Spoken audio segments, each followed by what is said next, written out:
আসসালামু আলাইকুম viewers, welcome back to my channel. আবারও চলে এলাম নতুন আরও একটি রেসিপি নিয়ে। আজকে করে দেখাবো কাঁচা আমের জ্যাম বা জেলি। খুব সহজভাবে করে দেখানোর চেষ্টা করব। আশা করি আপনাদের কাছে ভিডিওটা ভালো লাগবে।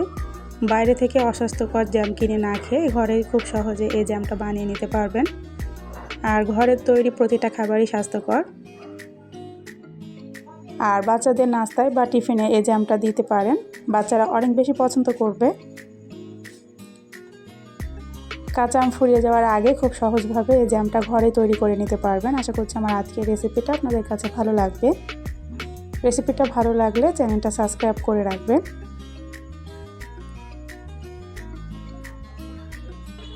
এটা ছোট বাচ্চা থেকে বড়রাও ভীষণ পছন্দ করবে। সকালের নাস্তায় এটা রাখতে পারেন। কাঁচা আমের জ্যাম তৈরি করার জন্য আমি এখানে 2টা কাঁচা আম নিয়েছি। আম দুইটাকে ভালো করে ছিলে পরিষ্কার করে ধুয়ে তারপরে একটা গ্রেটারের সাহায্যে গ্রেট করে নিব। তো আমগুলো গ্রেট করে নিয়েছি, এবার এগুলোকে সিদ্ধ করে নিব। সেজন্য একটা হাঁড়িতে দিয়ে দিচ্ছি।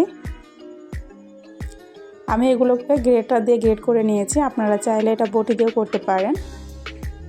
আর এটা গ্রেট করে নিলে খুব তাড়াতাড়ি সিদ্ধ হয়ে যাবে। এবার এর মধ্যে দিয়ে দিব 3 কাপ পানি। পানিটা দিয়ে ভালো করে নেড়ে চেড়ে এটাকে সিদ্ধ করে নিব।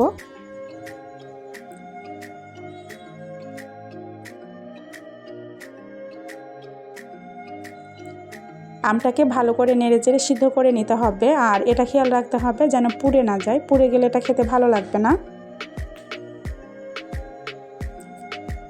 কাঁচা আম ফুরিয়ে যাওয়ার আগে এই জেলিটা বানিয়ে রাখতে পারবেন। আর এটা সারা বছর রেখে খেতে পারবেন, নষ্ট হবে না।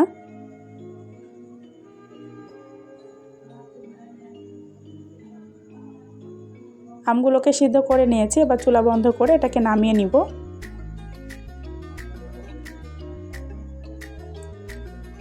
আমগুলোকে নামিয়ে নিয়ে এটাকে ছেঁকে নিতে হবে। তো আমি একটা ছাঁকনার সাহায্যে এগুলোকে ছেঁকে নিচ্ছি।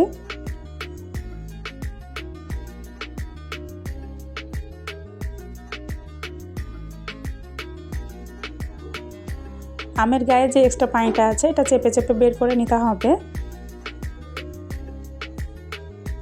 তো সব পানিটা আমি বের করে নিয়েছি। এবার এগুলোকে একটা ব্লেন্ডারের বাটিতে নিয়ে পেস্ট করে নিব।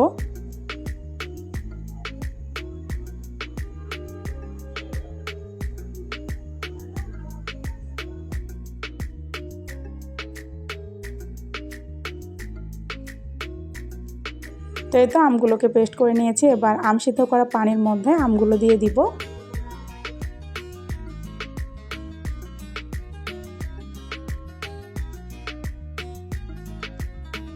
আমি 2টা আমের জন্য এখানে 2 কাপ চিনি নিয়েছি। এবার আম আর চিনিটাকে ভালো করে নেড়েচেড়ে মিশিয়ে নিব।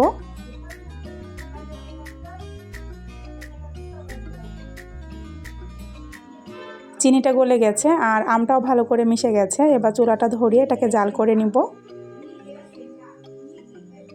দিয়ে দিচ্ছি 2 ফোঁটার মতো গ্রিন ফুড কালার। এটা আসলে সৌন্দর্যের জন্য দিচ্ছি, আপনার কাছে না থাকলে এই কালারটা নাও দিতে পারেন। আর দিয়ে দিচ্ছি 1 চামচ ভিনেগার। ভিনেগারটা দিলে এটা 1 বছরের মতো সংরক্ষণ করে খেতে পারবেন, নষ্ট হবে না।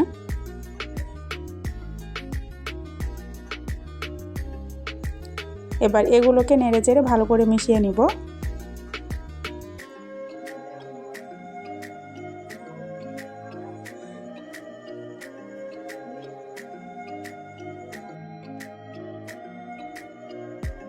কিছুক্ষণ জাল করার পর দেখা যাবে এটা ঘন হতে শুরু করেছে। আর এখানে কোনো রকম আগার আগার পাউডার বা কর্নফ্লাওয়ার দিতে হবে না, এটা এমনিতেই ঘন হয়ে যাবে। এক সময় দেখা যাবে অনেক বেশি ঘন হয়ে গেছে। এবার এখান থেকে কিছুটা তুলে একটা প্লেটে নিচ্ছি। একটা প্লেটে সামান্য একটু উঠিয়ে নিচ্ছি। আর এটা ঠান্ডা হওয়ার পর দেখা যাবে এটা সেট হয়ে গেছে, এদিক ওদিক নড়ছে না, তাহলে বুঝে নিতে হবে আমার জেলিটা রেডি হয়ে গেছে। এবার এটাকে চুলা বন্ধ করে নামিয়ে নিব।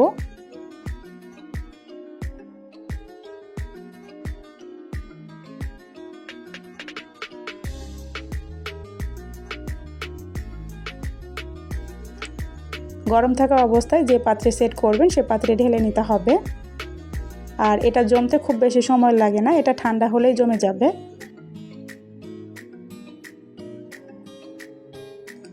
এটা বাচ্চা থেকে বড়রা ভীষণ পছন্দ করে। সকালের নাস্তায় এটা রাখতে পারেন বা বাচ্চাদের টিফিনেও দিতে পারেন, বাচ্চারা অনেক বেশি পছন্দ করবে।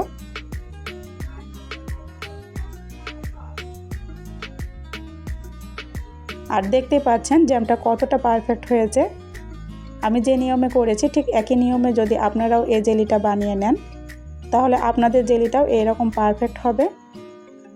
এইভাবে কাঁচা আম দিয়ে জেলিটা বানিয়ে নেবেন আর বাচ্চাদের দিবেন, বাচ্চারা মজা করে খাবে। আশা করছি আমার আজকের এই সহজ রেসিপিটা আপনাদের কাছে অনেক বেশি ভালো লেগেছে। কাঁচা আম ফুরিয়ে যাওয়ার আগে এই জেলিটা বানিয়ে রাখতে পারেন আর এটা সারা বছর রেখে খেতে পারবেন, নষ্ট হবে না।